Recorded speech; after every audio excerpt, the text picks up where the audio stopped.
Jeremiah Aldrich built his fortune on blood and betrayal. He believed he had erased everyone who could stand in his way. But years later, the ones he least expected finally caught up with him. One evening, as he raised a glass of wine at dinner, he realized it was his final mistake. Dear friends, before we continue, let us know where in the world you're joining us from. Don't forget to leave a like and enjoy the story. The marriage certificate still resides in the Louisiana State Archives, yellowed and brittle, bearing the names Jeremiah Aldrich and Celeste, with her listed beneath his signature merely as property. The horror of that document lies not only in the revolting nature of a union between a planter and his enslaved cook, but in the 13 mysterious deaths that followed in the months after their wedding in March of 1854. Local newspapers of the era, carefully preserved in private collections, hint at a conspiracy so cunning and cruel that investigators shelved the case to shield some of Louisiana's most powerful families. The truth behind this forced marriage reveals a web of betrayal, revenge, and systematic cruelty that could shock even the violence-hardened antebellum South. Before we continue the account of Jeremiah Aldrich and the hellish fate that awaited him at Willowbrook Plantation, don't forget to subscribe to our channel and tell us in the comments which state you're listening from. Now, let us return to an age when honor meant everything, and when betrayed trust could destroy a man in ways far worse than death. The events that led to that unholy wedding began 15 years earlier in the murky swamps of the Mississippi Delta, where fortunes were built on human flesh and where money flowed as freely as the muddy river itself. Jeremiah Aldrich was not born into the planter aristocracy that defined Louisiana society in the 1840s. The son of a failed tobacco farmer from Kentucky, he arrived in New Orleans in 1839 with empty pockets, a burning ambition, and a willingness to do business respectable gentlemen would not touch with their finest gloves. Though slave trading was legal, it carried a social stigma among the old Creole families who preferred to pretend their wealth stemmed only from sugar and cotton, not from the systematic buying and selling of people. In the sweltering summer of 1840, Aldrich partnered with Marcus Devo and Samuel Rochelle, two men whose desperation for profit matched his own ruthless drive. Devo, the youngest son of a failing sugar baron, needed cash to rescue the family plantation from creditors. Rochelle, a former ship's captain who had lost everything to yellow fever and bad investments, possessed vital knowledge of illegal slave routes from Cuba and the Caribbean islands.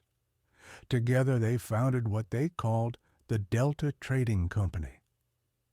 Operating out of a warehouse on the outskirts of New Orleans, where the reach of the law grew thin and no one asked inconvenient questions about the origin of their merchandise, the enterprise proved more profitable than they had dared imagine.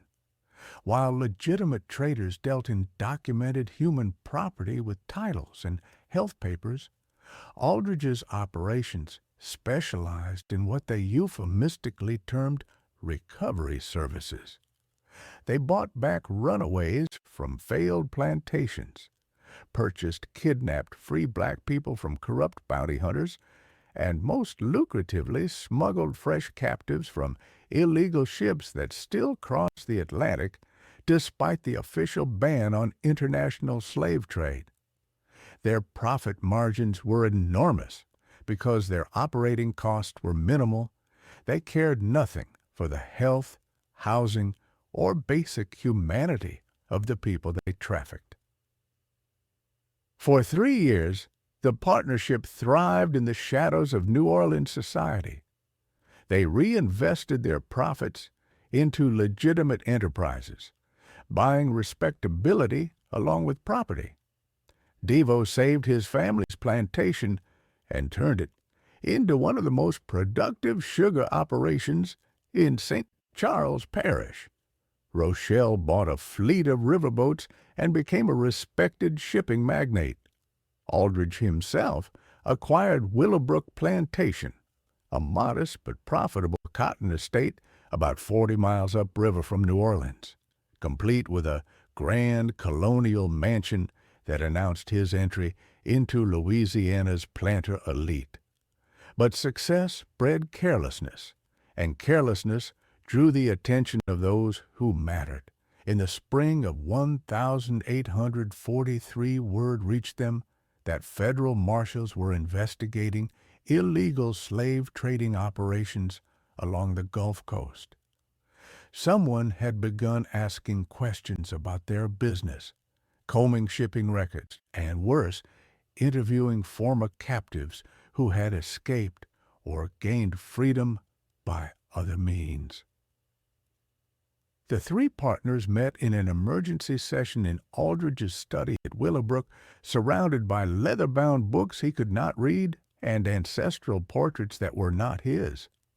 The tension in that room was suffocating, as each man realized their empire of human misery was on the verge of collapse. Devo, always the most anxious, urged them to dissolve the partnership immediately and destroy all records. Rochelle, the pragmatic sailor, counseled a more measured approach: move assets offshore and wait out the investigation. But Aldrich had a different solution, one that revealed the depths of his moral bankruptcy. He had decided to eliminate his partners and appropriate their combined fortunes. He needed a plan that would divert suspicion from himself while silencing the two men who knew enough to ruin him. The idea came with a cold clarity of pure malice. He would murder both men and stage the scene to look as if they had killed each other in a dispute over money. With Devo and Rochelle dead, he would be the sole survivor of a tragic business quarrel, free to erase evidence of their illegal dealings and keep all the amassed wealth for himself. The murder took place on a humid June evening in 1843 at the very warehouse that had served as their base for 3 years. Aldrich called the meeting under the pretense of planning an exit from the slave trade. He chose the site carefully. The warehouse district emptied after dusk, and the building was scheduled for demolition the following month as the city expanded its port. Aldrich arrived early, concealing a loaded pistol in his coat and a razor-sharp skinning knife in his boot. His plan was brutally simple: shoot Devo first, then stage a knife fight with Rochelle that would leave both men dead while he claimed self-defense. He had even arranged for false witnesses, 3 dock workers he had paid to swear that they'd seen Devo and Rochelle quarreling earlier that same day about missing funds from their shared accounts. When the two partners arrived, they found Aldrich already seated at their usual planning table, a bottle of fine whiskey and 3 glasses laid out neatly among piles of ledgers and shipping manifests. At first, the meeting seemed ordinary. Devo reviewed the looming legal threats, while Rochelle outlined a strategy to transfer their wealth into banks in Havana, beyond the reach of American law. But as the night wore on and the whiskey dwindled, Aldrich gradually steered the talk toward their amassed fortune, pressing for details about the exact locations of their hidden cash reserves in banks and safe houses around New Orleans. It was Rochelle who first sensed the danger. His instincts, sharpened by decades of treacherous voyages and violent harbors, detected the subtle wrongness in Aldridge's manner, the way his eyes avoided theirs, the twitch of his hand toward his coat pocket, the strained edge in his voice as he demanded account numbers and security details. When Rochelle finally suggested they postpone and meet again with legal counsel present, Aldridge knew his chance was slipping away. The violence exploded with terrifying speed. Aldridge pulled his pistol and shot Devo straight through the chest before the younger man could move. The blast thundered through the deserted warehouse, and Devo fell backward, crimson blooming across his white shirt as his eyes widened in shock and betrayal. But Rochelle was not so easily dispatched. The seasoned captain flipped the heavy table on its side and hurled himself forward, slashing at Aldridge with a jagged whiskey bottle. The strike tore a deep wound across Aldridge's left cheek, a scar that would mark him forever. What followed was a savage, drawn-out struggle that stretched nearly 10 minutes, far longer than Aldridge had calculated. Rochelle fought like a man who knew the truth, unwilling to surrender quietly. They smashed through crates of documents, scattered ledgers across the floor, and smeared blood on every surface as they wrestled for control of the knife Aldridge pulled from his boot. In the end, time and age betrayed Rochelle. At 53, he could not match the younger man's stamina. Aldridge at last plunged the blade deep into Rochelle's abdomen, driving it upward toward his heart, as the sailor clawed helplessly at his throat. And yet, even as death claimed him, Rochelle forced out a final rasping sentence, words that would cling to Aldridge's conscience for the rest of his days. "My son knows everything. He'll come for you. When he's old enough, he'll make you pay." At the time, Aldridge dismissed these words as nothing more than the fevered ramblings of a dying man. He could not have known that Marcus Devo's younger brother Philippe had quietly been documenting their illicit dealings, or that Samuel Rochelle's 17-year-old son, Henri, already carried within him a detailed knowledge of every transaction, every contact, and every crime the Delta Trading Company had committed during its 3 years of existence. Aldridge then spent the next 4 hours carefully staging the warehouse to fit the narrative he intended to sell. He positioned Devo's body so it appeared the man had been shot while reaching for a weapon, then arranged Rochelle's corpse nearby, a bloody knife clutched in his hand, the wounds suggesting a desperate fight between the two dead partners.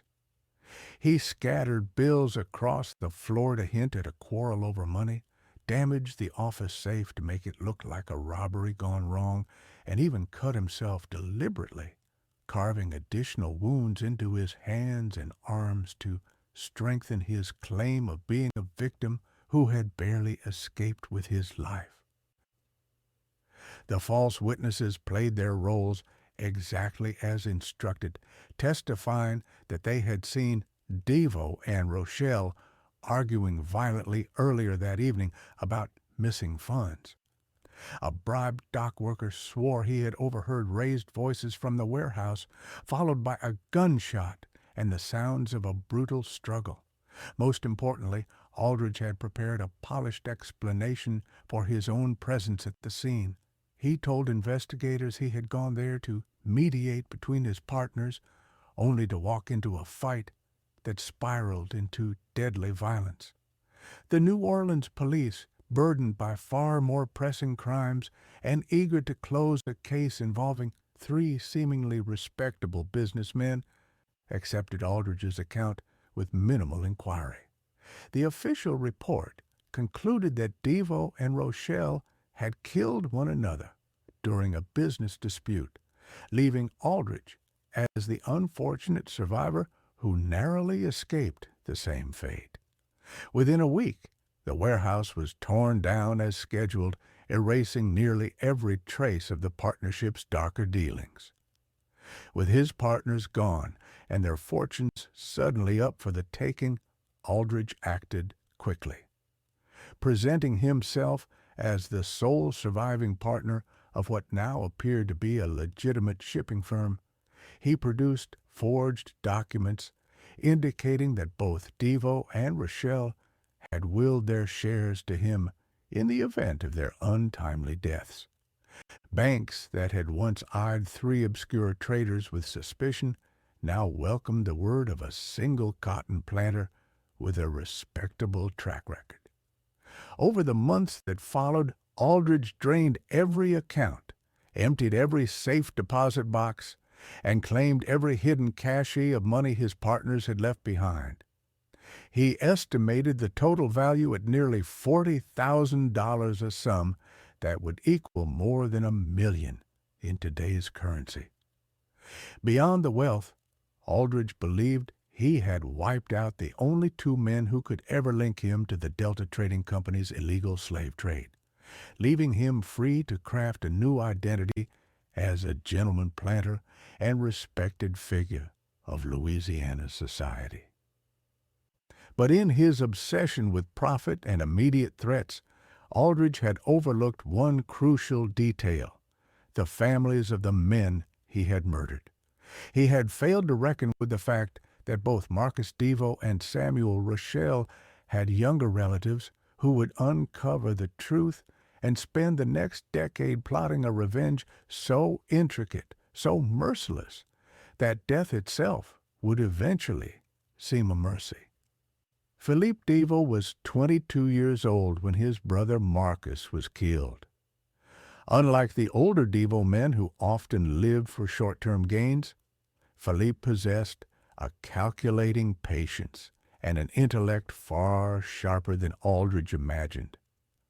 As Marcus's closest confidant and unofficial manager, he had already kept meticulous records of every Delta Trading Company deal-coded ledgers chronicling illegal slave purchases, shipping manifests from prohibited Caribbean routes, and, most damning of all, letters exchanged with corrupt officials who had made those operations possible.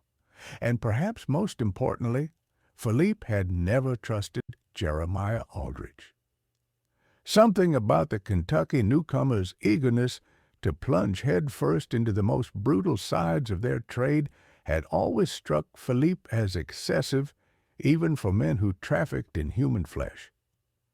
Months before the murders, he had already begun looking into Aldrich's past, uncovering contradictions in his personal history and suspicious financial irregularities that hinted at motives more complicated than mere greed. When word of Marcus's death reached Philippe at the family's struggling plantation, his reaction was not grief, but a cold, calculating fury. The official version of events made no sense to anyone who had truly known the three partners. Marcus, though desperate for money, was cautious by nature and would never have confronted Samuel Rochelle with violence. Rochelle, despite his rough sailor's life, was a measured businessman who solved disputes at the negotiation table, not with blades. And most damning, Aldrich's account included references to funds and accounts that Philippe knew had already been moved weeks before. Within days of Marcus's funeral, Philippe launched his own investigation into the warehouse killings. Drawing on contacts from his brother's business network, he questioned dock workers, combed through shipping records, and bribed policemen for access to official evidence. What he uncovered confirmed his darkest suspicions.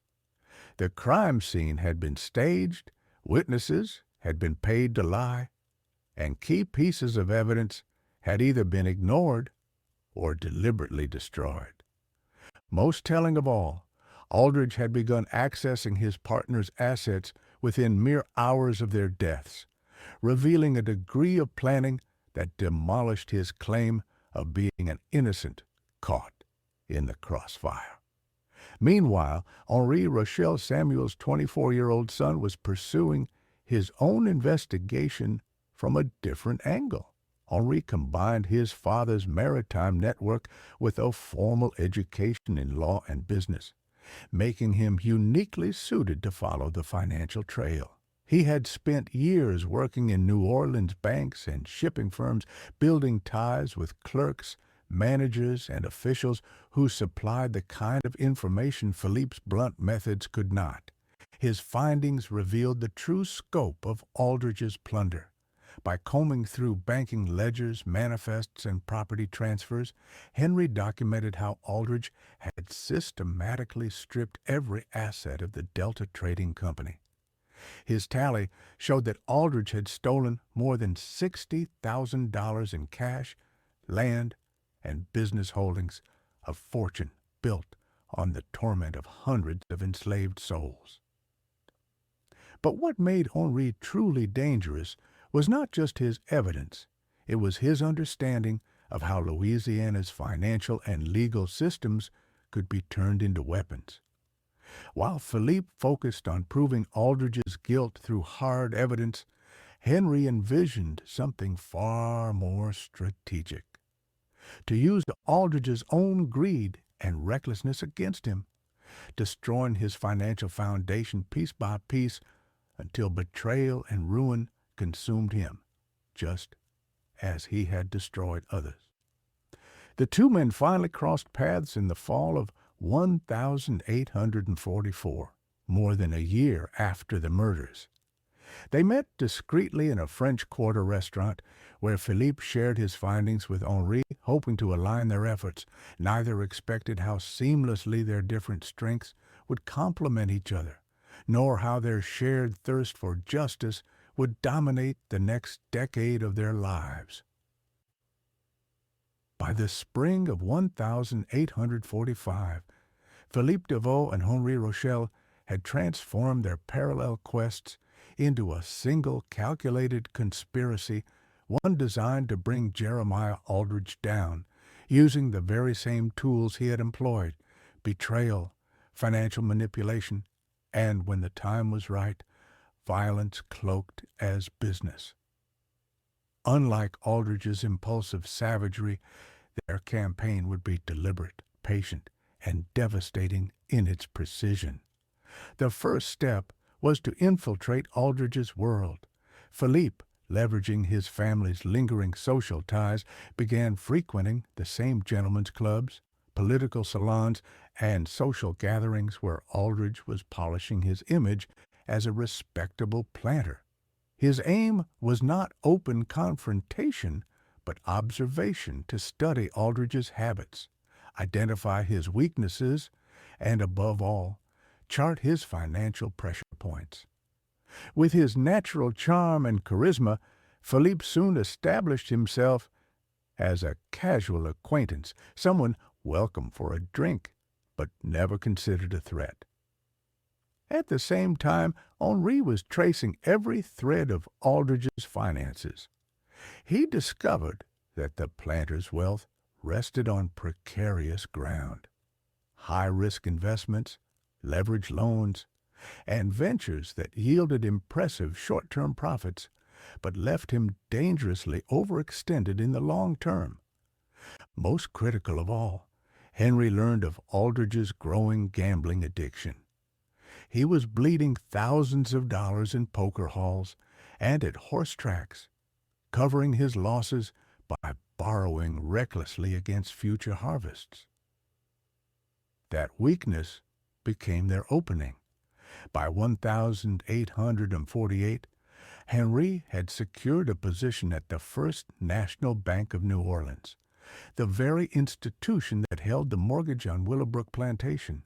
From within, he quietly adjusted Aldrich's credit terms, slightly higher interest rates, repayment schedules designed to choke his cash flow during planting season, subtle obstacles that would nudge him closer to desperation. Meanwhile, Philippe cultivated ties with the city's gambling underworld, embedding himself among the very operators who controlled the high-stakes tables where fortunes vanished overnight. Something about the Kentucky newcomer's eagerness to embrace the most brutal edges of their trade had always unsettled Philippe. It seemed excessive even by the cruel standards of men who trafficked in human beings. Months before the murders, he had begun quietly digging into Aldrich's past and uncovered contradictions in the man's story and odd financial moves that hinted at motives more tangled than simple avarice. When news of Marcus's death arrived at the struggling family plantation, Philippe's response was not grief, but a cold, clinical rage. The official account made no sense to anyone who truly knew the three partners. Marcus, though pressed for cash, had always been cautious and would never have charged at Samuel Rochelle in a fit of violence. Rochelle, despite a life at sea and a rough exterior, handled disputes with negotiation rather than knives. Most damning of all, Aldrich's version of that night mentioned funds and accounts Philippe knew had already been moved weeks earlier. Within days of the funeral, Philippe launched his own inquiry into the warehouse killings. Using contacts from his late brother's network, he questioned dockhands, combed through shipping manifests, and paid off policemen to re-examine the official files. What he uncovered only confirmed his worst fears. The scene had been staged, witnesses had been bought, and crucial evidence had been ignored or destroyed. Worst of all, he learned that Aldrich had begun accessing Marcus's assets within hours of the murders, a level of preparation that utterly contradicted the story of an innocent man caught in a sudden quarrel. At the same time, Henri Rochelle pursued his own lines of inquiry from a very different angle.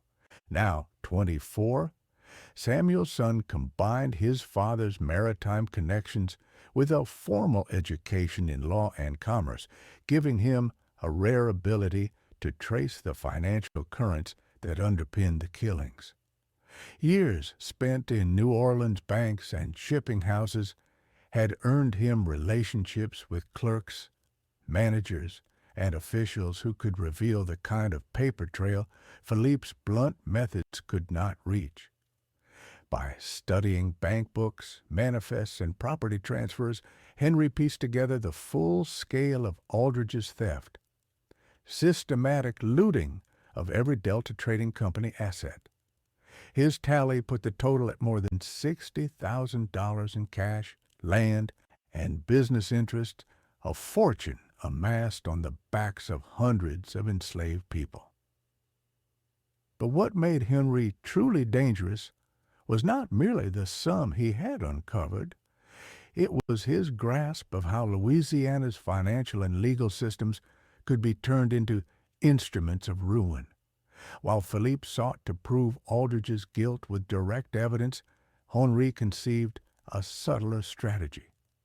Weaponize Aldrich's own greed and recklessness to dismantle his wealth. Rather than pursue immediate justice through a corrupt court, Henri plotted to erode Aldrich's finances until the planter was exposed, humiliated, and helpless.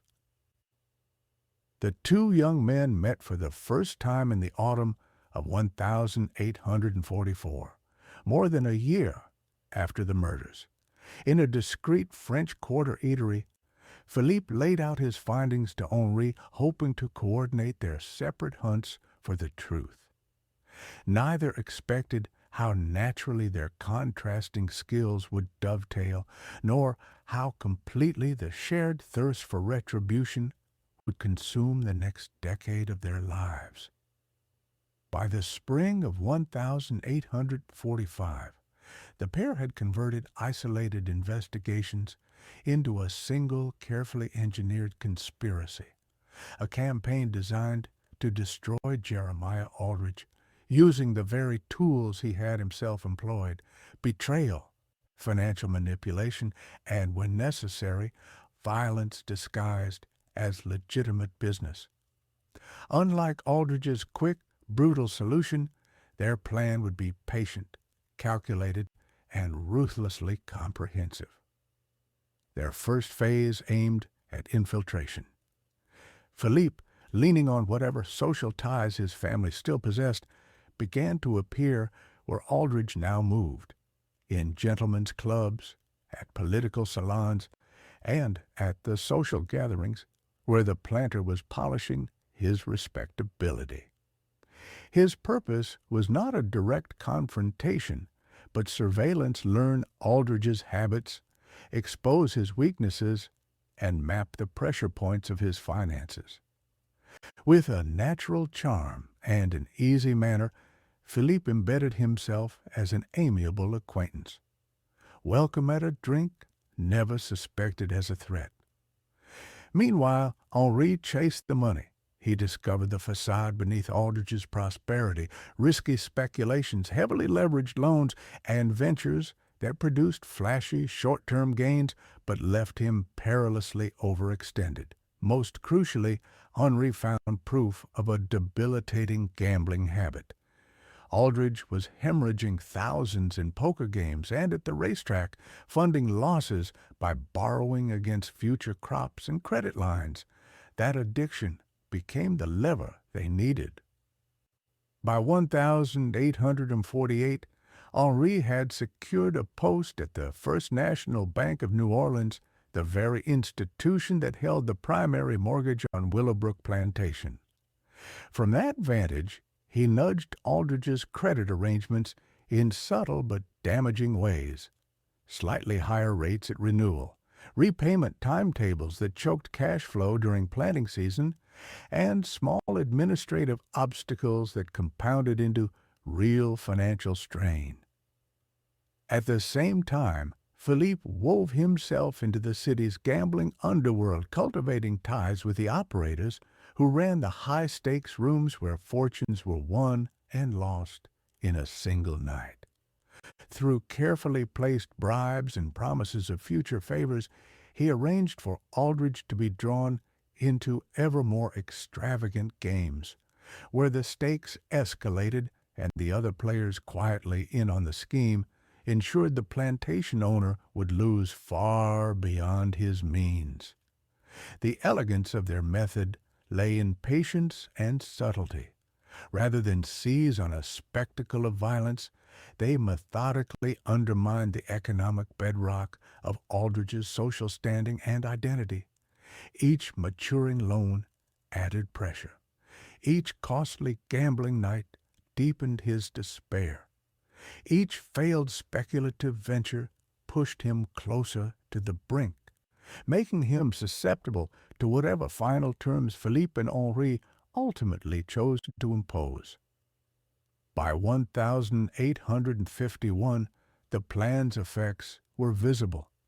Aldrich's liabilities had swollen to nearly $30,000, and interest payments devoured most of the plantation's yearly returns.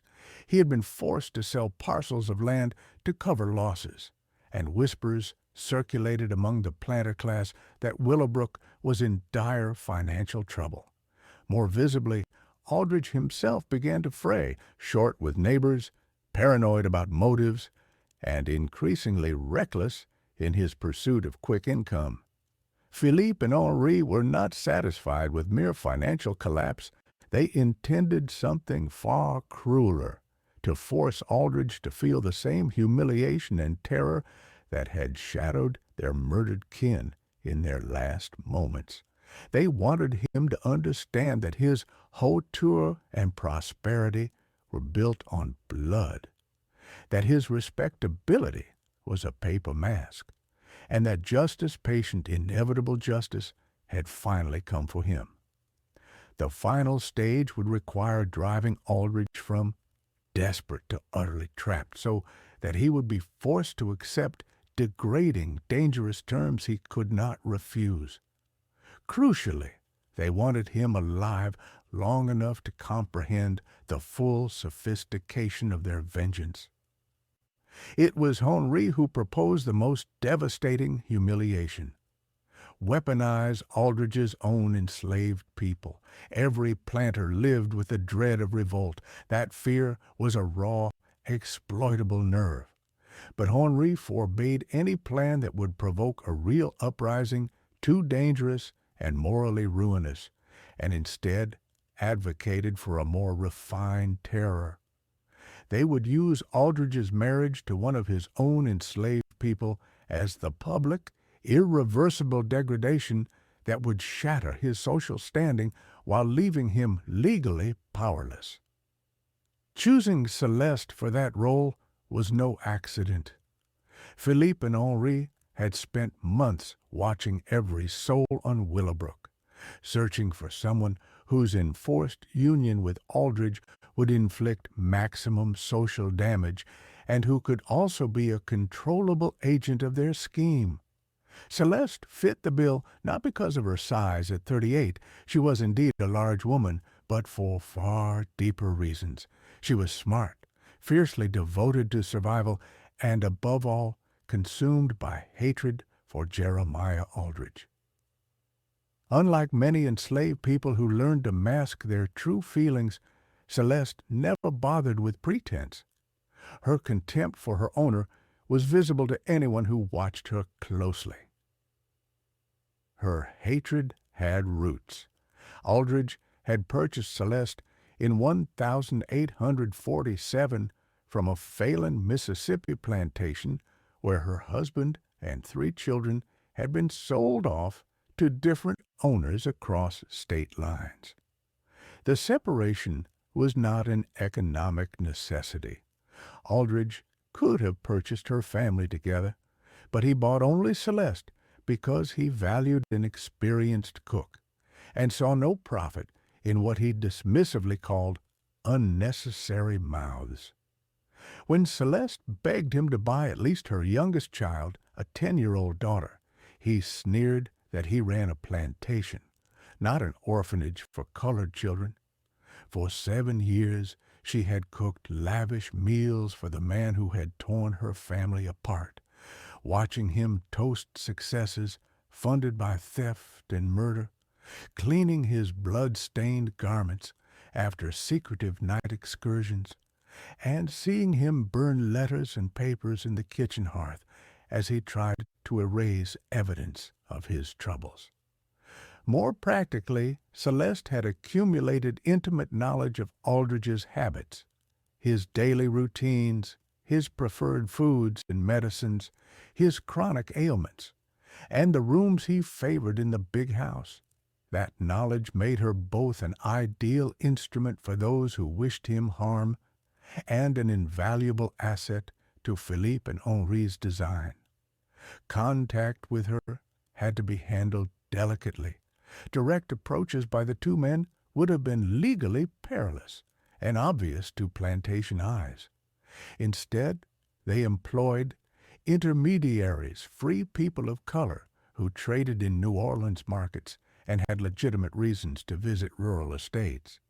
Through these conduits, they began to communicate with Celeste, first offering small sums for information about Aldrich's comings, goings, and habits. What they learned from her proved even more useful than they had hoped.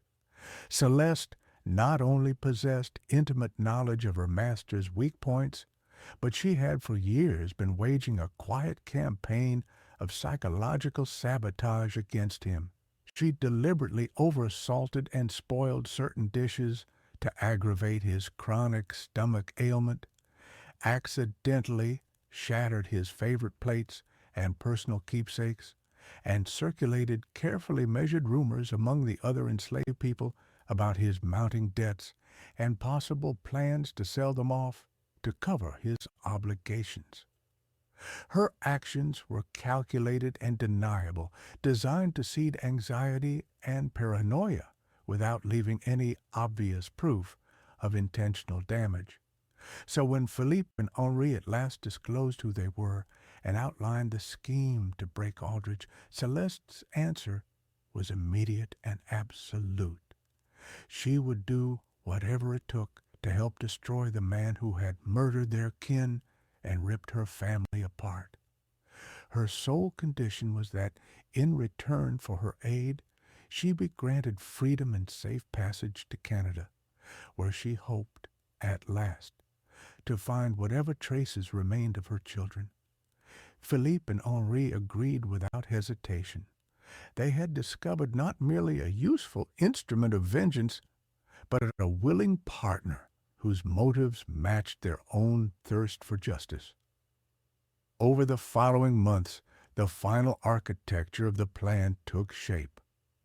Aldridge would be driven to utter financial ruin through staged gambling losses and manipulated calls on loans until he had no choice but to accept an offer he could not refuse: marry Celeste in a legal ceremony or face immediate violence from his creditors. The public nature of such a union would annihilate his standing among the planter class and give Philippe and Henri a legal avenue to pressure his estate through control of his wife. Most crucially, it would place Celeste squarely within reach of the slow, deliberate poisoning they intended, allowing her, under the guise of domestic care, to bring him low by degrees, so that his end mirrored the slow, agonizing deaths that had marked their relatives. Timing, however, was vital. They needed Aldridge's financial collapse to peak at a moment when he would be isolated from allies and unable to summon help from law enforcement or political patrons. That moment presented itself in early 1854, when Henri learned Aldridge intended to risk everything at a high-stakes gambling tournament in New Orleans, hoping to win enough to stave off foreclosure. It was the perfect moment, desperate, cornered, and primed to accept any humiliating bargain that promised survival. The den where Aldridge would meet his fate sat in a converted warehouse near the New Orleans waterfront, a place where the city's most reckless and dangerous men gathered to gamble on cards and dice. The February evening in 1854 was particularly thick and oppressive. Fog rolled off the Mississippi River, muffling sound and turning streets into a blurred, dreamlike world that seemed to swallow certainties whole. Aldridge entered the room with a worn leather satchel containing $8,000, nearly every liquid asset he had scraped together by selling slaves, farm equipment, and personal effects from Willowbrook Plantation. It was his last desperate bid to buy time and rescue the estate from foreclosure.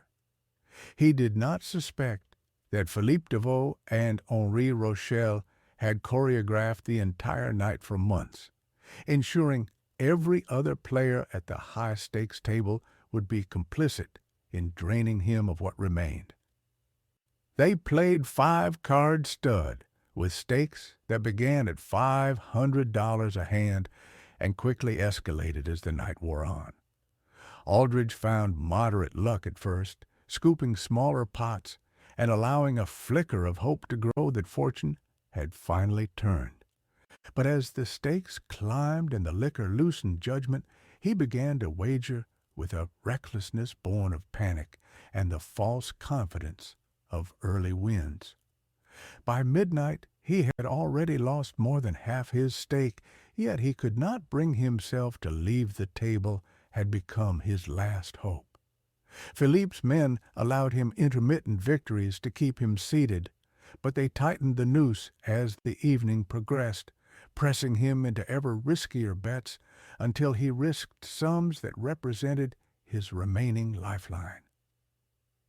Shortly after 2 o'clock in the morning, when the fog pressed thick against the glass and the street lamps outside threw only a faint, sickly glow, the final hand was dealt. Aldridge was shown what appeared to be a strong holding a pair of kings, and, convinced he might recover, shoved $3,000 into the middle, everything he had left. Unbeknownst to him, the other players held even stronger hands, and more importantly, their betting had been coordinated so the final pot would be large enough to utterly ruin him while saddling him with debts far beyond his capacity to repay. When the cards were finally turned, Aldrich's proud pair of kings fell to a full house held by a stranger he had never seen before, a cold-eyed figure who raked in the pile with the calm precision of someone who had always known the outcome. The weight of his ruin pressed down on him all at once. Frozen at the table, Aldrich stared blankly at the felt where his last hope had vanished. The other players drifted away, leaving only the victor, who sat across from him like a judge considering a condemned man.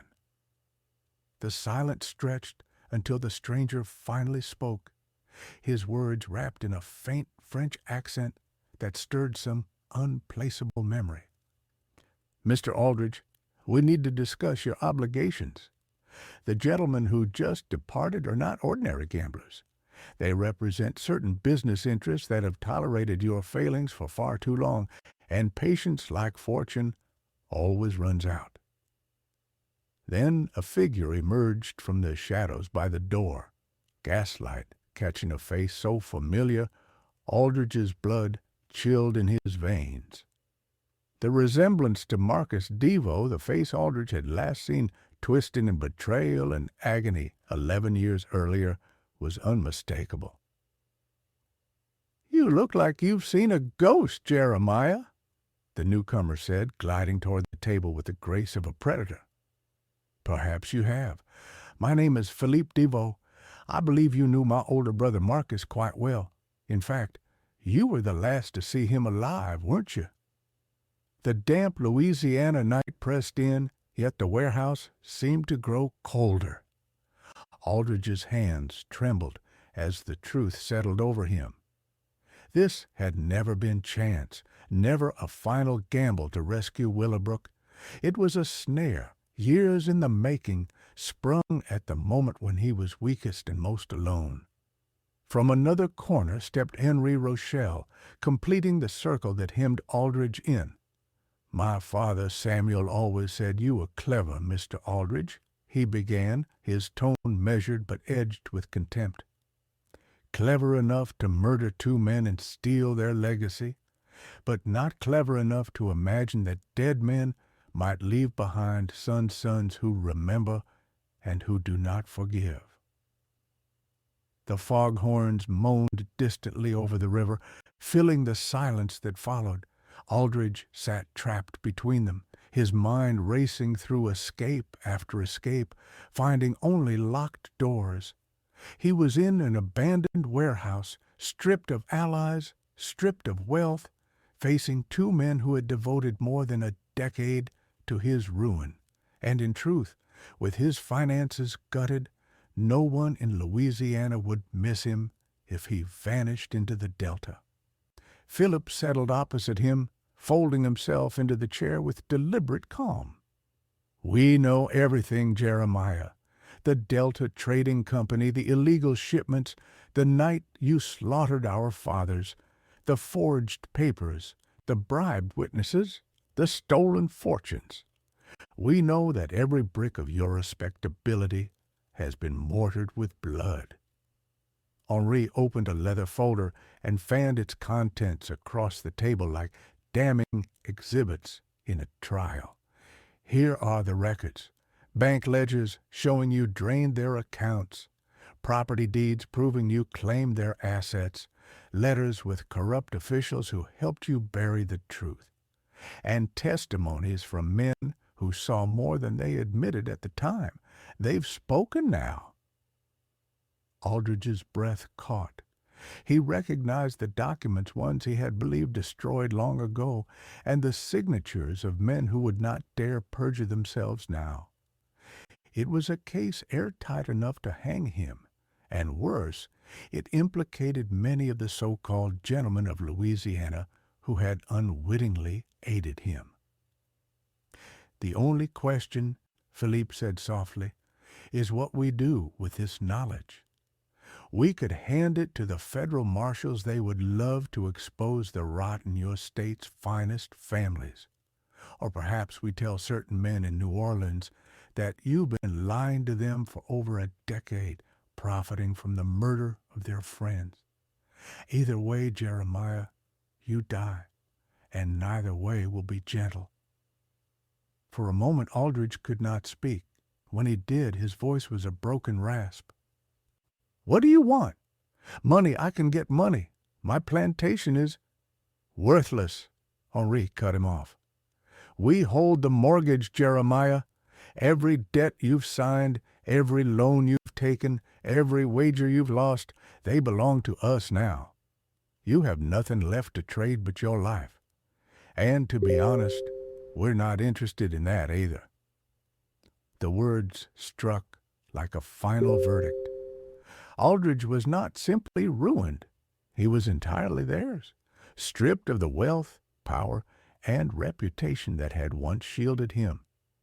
Everything he had built had been dismantled piece by piece by the sons of the men that he had betrayed.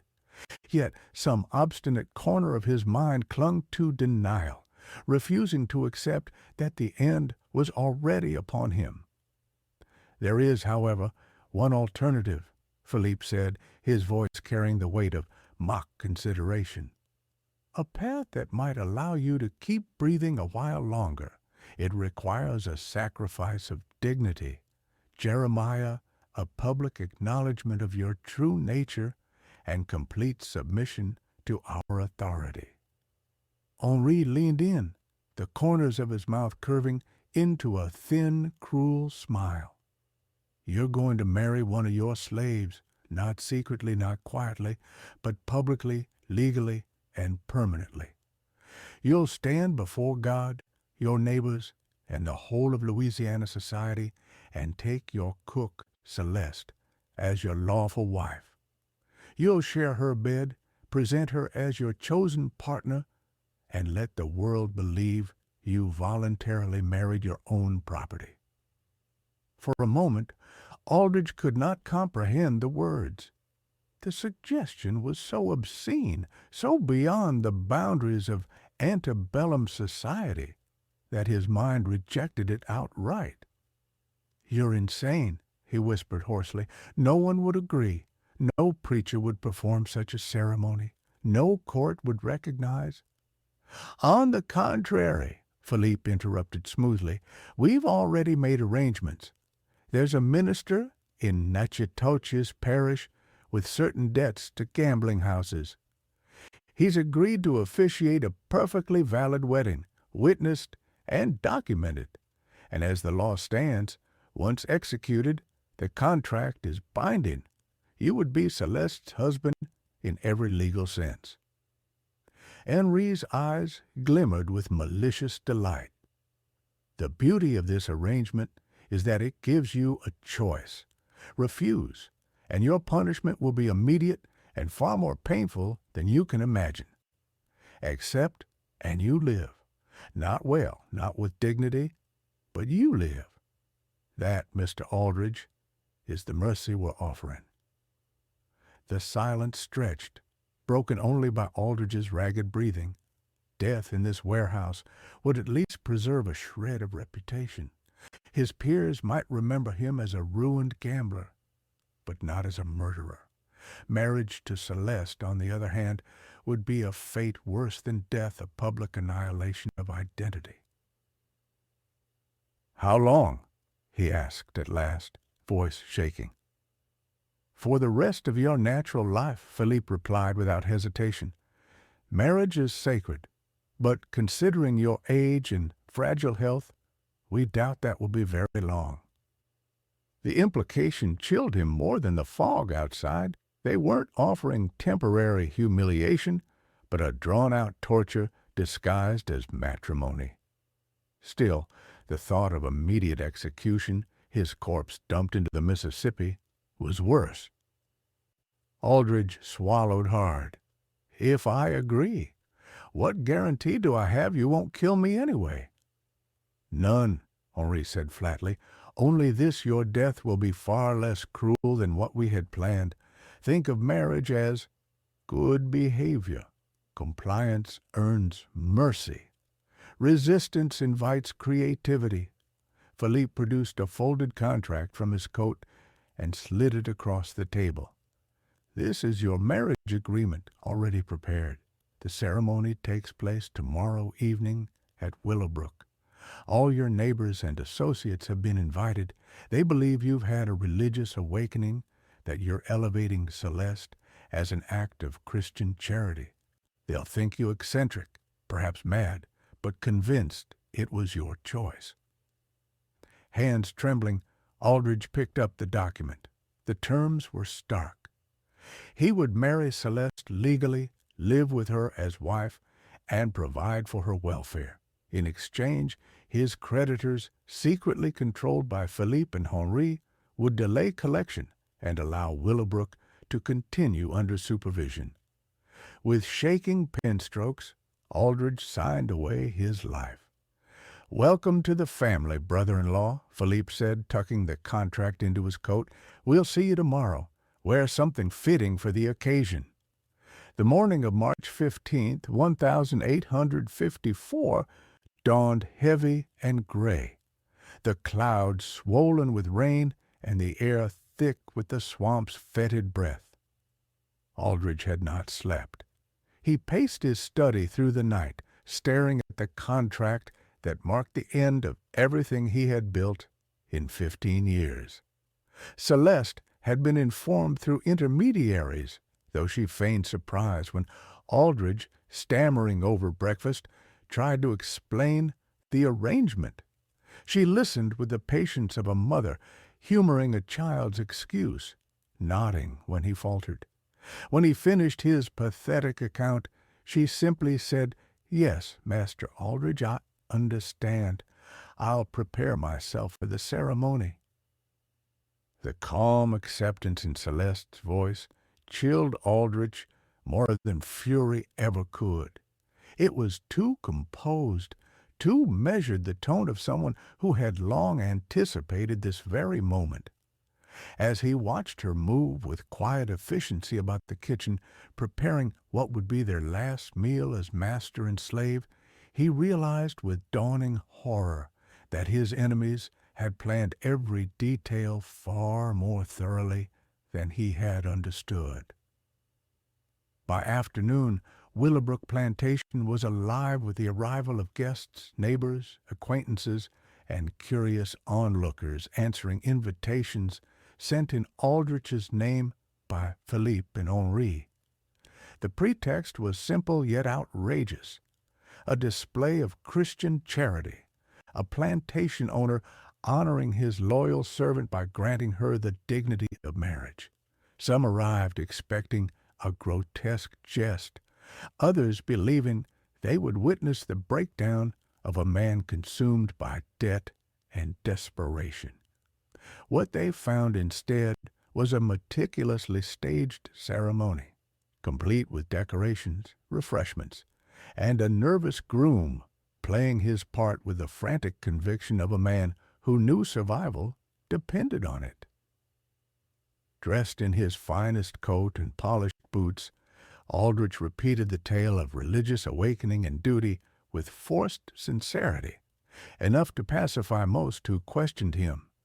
Celeste, by contrast, seemed utterly in command of the moment. Clad in a simple but elegant gown provided for the occasion, she carried herself with such poise that even skeptical guests could not dismiss her dignity. At 38 years old, her size might have drawn whispers, but it was her composure and calm smile that silenced them. She thanked the witnesses graciously, calling it the most important day of my life, as though she were the true host of the event. The minister from Natchitoches Parish, pressured by his own debts, performed the ritual with solemn precision. When he asked for objections, a nervous shifting spread through the crowd, but no one dared intervene. Aldrich mumbled his vows so faintly that the first row strained to hear, while Celeste's voice rang clear and unwavering, every word steady and deliberate. The tension reached its peak when the minister declared them husband and wife and ordered Aldrich to kiss his bride. His face drained of color, his knees nearly buckled, but Celeste steadied him, guiding his lips with surprising gentleness into a brief, chaste kiss that sealed his humiliation and bound his fate. When the last guest departed, some whispering, others shaking their heads in disbelief, Aldrich found himself alone with his new wife in the grand plantation house that had once been the symbol of his ascent. Now the very walls seemed alien, the rooms tainted, transformed by a ceremony that had stripped him of identity. Celeste moved through the halls with newfound authority, rearranging furniture and claiming spaces as her own. When Aldrich dared to protest, she silenced him with a hard stare, her words delivered in a quiet, venomous tone. "We're married now, Jeremiah, husband and wife, partners. It's time we started acting like it. Don't you agree?" That night, lying beside her in the bed that had once been his sanctuary, Aldrich understood the depth of his punishment. Death would have been simple. This was something far worse, a daily torment, a constant reminder of his helplessness, with Celeste herself as the living embodiment of vengeance. To outsiders, the first weeks of marriage looked strangely normal. Celeste managed the household with efficiency, hosted visitors with dignity, and maintained enough decorum to keep Willowbrook's social mask intact. But for Aldrich, the nightmare had already begun. His morning coffee carried a bitter edge he couldn't identify. The lavish suppers she prepared left him queasy and drained. Headaches gripped him more frequently. Dizziness overcame him after long evenings in her presence. And his strength seemed to slip away day by day. At first, he blamed the strain, humiliation, debt, fear. But as the weeks passed and his body weakened, a more sinister suspicion crept in. Each sip, each meal, each touch of her hand felt like part of something deliberate. Aldrich began to wonder if Celeste, the woman he had been forced to call wife, was quietly killing him one careful spoonful at a time. His worst fears solidified when Dr. Hamilton Warren, the longtime physician of Willowbrook, visited after Aldrich collapsed mid-meeting with cotton buyers. Warren's calm but grave assessment stripped away Aldrich's last delusions. "Your condition is quite serious, Mr. Aldrich," the doctor said as he closed his medical kit. "The symptoms point to prolonged exposure to arsenic or another metallic poison. It builds slowly month by month, weakening the digestion, sapping the nerves, unraveling the mind. Without removal from the source, the outcome is always fatal." The words fell like a death sentence. Celeste wasn't merely humiliating him, she was murdering him, spoonful by spoonful. Each meal, each cup, each taste was a careful calibration in her campaign of annihilation. And confronting her? Useless. She was shielded by her role as lawful wife, by her performance of innocence, and most of all, by her alliance with Philippe and Henri, the architects of his downfall. To accuse her openly would not only bring ridicule, but likely a swift and brutal end arranged by the men who had waited over a decade for this revenge. So Aldrich turned inward, building a fortress of desperate defenses.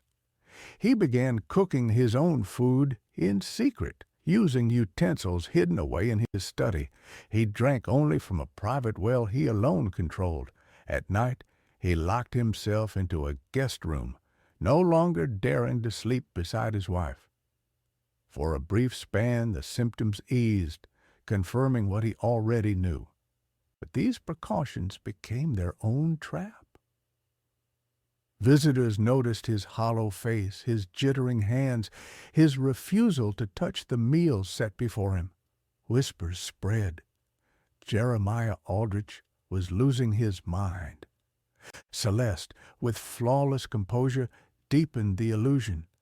She fussed over him in front of neighbors, her voice dripping with patient concern. She cooked lavish meals he refused to taste, poured drinks he pushed aside, and shook her head sadly when asked about his condition. To outsiders, she was a dutiful wife, struggling with a husband slipping into madness. It was brilliant psychological warfare. His caution looked like paranoia. His secrecy resembled delusion. His mistrust of Celeste became proof, not of her guilt, but of his collapse. Even Dr. Warren, when Aldrich tried to protest, dismissed the claims as stress and humiliation breaking the man's mind. After all, who could believe that a once enslaved cook could mastermind a murder so slow, so precise, and so untraceable? By late spring of 1854, Aldrich was imprisoned in a nightmare of perception. He knew he was being poisoned, but no one believed him. He lived with a woman who fed him death, bound to her by law, trapped in a marriage that was less union than execution. And just as Philippe and Henri intended, the torment was no longer merely physical. His reputation eroded daily, friends turned away, and the community that once respected him began to mutter about insanity. It was not enough for him to die. They wanted him forgotten, ridiculed, erased, a cautionary tale rather than a man. At that instant, the mask slipped. For just a heartbeat, Aldrich glimpsed the truth behind Celeste's carefully cultivated smile. Her eyes, usually so patient and deferential, glimmered with cold triumph, the unmistakable satisfaction of a predator about to finish its prey. The room around him seemed to blur, the murmur of polite conversation fading beneath the roaring in his ears. He knew with absolute certainty that the glass in his hand carried the end of him. But before his trembling fingers could set it down, before he could fabricate some excuse or protest, the weight of every gaze upon him forced compliance. To refuse would be to declare himself mad in front of the very people who still extended him scraps of respect. With no other path left, he lifted the glass higher, forcing a brittle smile, and swallowed the toast to many more years together. The wine slid across his tongue like fire, and across the table Celeste's expression softened again into that of a dutiful wife, attentive and tender. Only Aldrich knew the truth, that she was watching him die, savoring each second of the performance she had orchestrated so flawlessly. The irony of it all was unbearable. Even as the poison clawed through his veins, Aldrich realized the trap had been perfect. His neighbors, men and women who had once courted his favor and respected his standing, now pitied him as a tragic fool undone by stress and eccentricity. Not one suspected the truth. They saw only a grieving wife, her tears soaking his shirt as she wailed for God's mercy.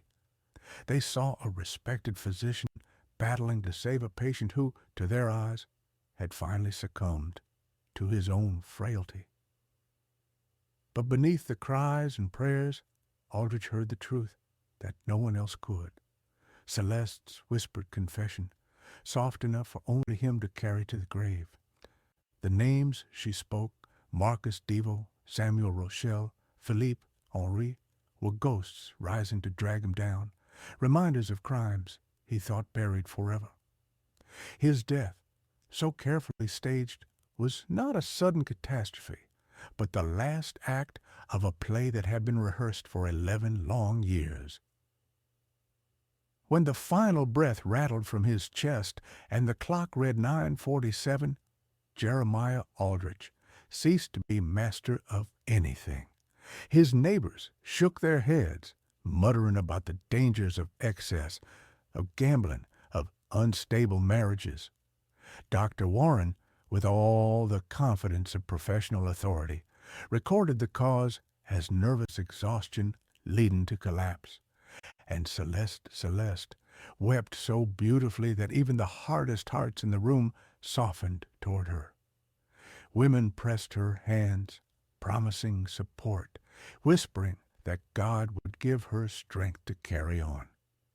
3 days later, Willowbrook's funeral procession wound through St. Charles Parish. Mourners spoke kindly of the deceased, though most agreed his later years had been marred by poor choices and unfortunate decline. Celeste stood in black lace at the graveside, her head bowed, shoulders trembling with grief, so perfectly performed that several ladies offered to remain at Willowbrook to help her in her mourning. Not one of them suspected that the widow who leaned so heavily on their arms was, in fact, savoring the sweetest victory of her life. No one who stood at the graveside, dabbing at their eyes and whispering condolences, could have imagined that the veiled widow was quietly savoring the most exquisite victory Louisiana had ever seen. Celeste had played her part flawlessly, and Aldrich was gone not as a respected planter, but as a pitiful cautionary tale. Yet his death was not the end, but merely the closing act of an 11-year performance. Philippe and Henri had prepared for every outcome, every signature, every paper trail. They understood that vengeance was only complete when it reshaped not just a man's fate, but his legacy. As Aldrich's lawful wife, Celeste inherited Willowbrook along with its mountain of debts. She did not resist when Philippe and Henri pressed their claims. Her role had always been temporary. Within a month, she signed over the plantation in exchange for the erasure of debts that never could have been repaid. With quiet efficiency, she vanished from Louisiana, likely northward, carrying just enough wealth to build a new life. As a free woman, her name unspoken, her past invisible. The paperwork raised no questions. By then, the authorities had greater worries, the national quarrel edging ever closer to civil war. To the outside world, Aldrich's tale was reduced to a footnote, a broken man whose eccentric marriage preceded an untimely death. Some laughed, some pitied, but no one suspected the truth.